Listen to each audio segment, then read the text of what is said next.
পোলা এক মায়ের খুব ভালোবাসে, দুনিয়ায় আর কিছু চাই না মায়া ছাড়া। আচ্ছা। কিন্তু মায়া পোলাডারে পছন্দ করে না। ওহো।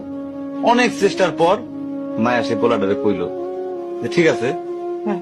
আমি তোমারে ভালোবাসতে পারি, হ্যাঁ। আমার একটা জিনিস এনে দিতে হবে। কি রে?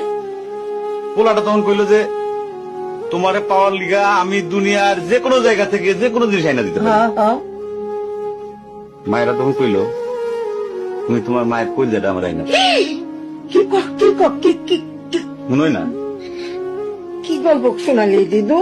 পোলা তখন দৌড়াইতে দৌড়াইতে তার মায়ের কাছে গেল, হ্যাঁ মারে যায় কইল হ্যাঁ মা আমি একটা মায়ের ভালোবাসছি, আমি তার ছাড়া বাঁচুন না, হ্যাঁ।